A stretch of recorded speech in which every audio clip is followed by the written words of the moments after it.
Balarat, day 1, May 10th, 2016.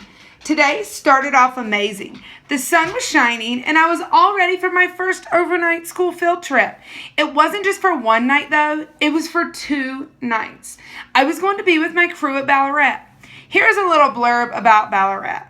Balarat provides an opportunity for students to acquire knowledge, skills, and values to become self-sufficient citizens by providing personalized learning experiences in a unique educational setting.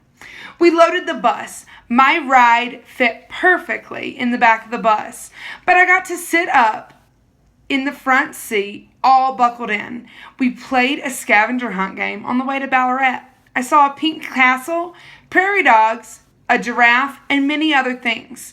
We finally ended up on a curvy road, and at last we were at Balarat.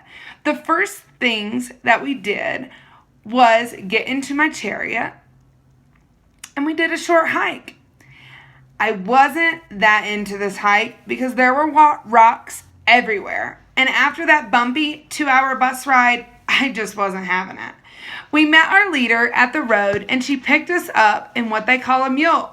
It's kind of like a 4-wheeler, but has a truck bed. I got to sit in the front seat, and it even had a seatbelt for me to stay safe. I love this ride. The wind in my face and the bumps this time made me giggle. We made our first stop with my crew. We were at the low ropes course. It was 12:55 p.m., and I was cranky. We hadn't even eaten lunch. Miss Anna Marie fed me, and after my tummy was full, I was ready for the ropes course. We started at the wire walk with ropes that looked like the letter X. I held onto the ropes and stood nice and tall on the wire. I can't believe that it was so wobbly. It scared me at first, but I trusted my safety team. Next on the course was the zip line.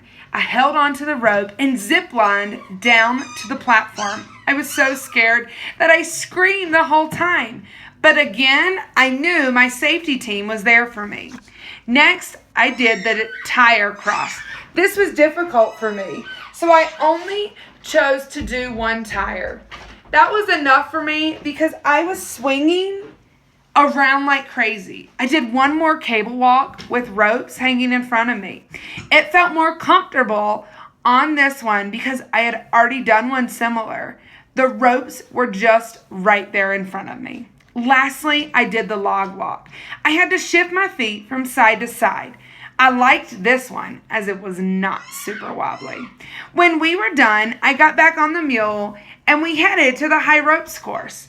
I had to learn about belaying, harnesses, and most importantly, safety.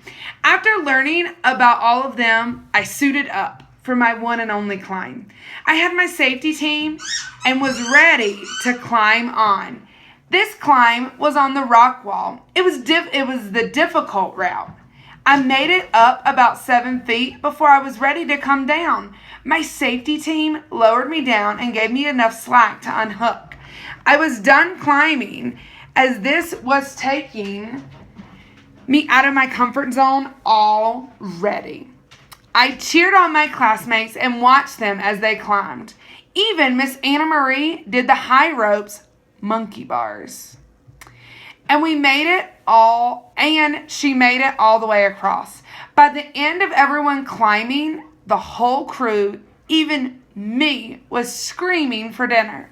We headed to dinner and ate. The food was good, and they even had a gluten-free stuff for me that tasted really good.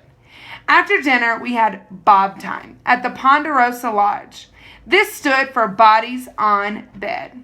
This was a great time for me as I needed some me time. Afterwards, we had to layer up for our silent night hike. This was a great hike. We were to let our eyes adjust to the dark.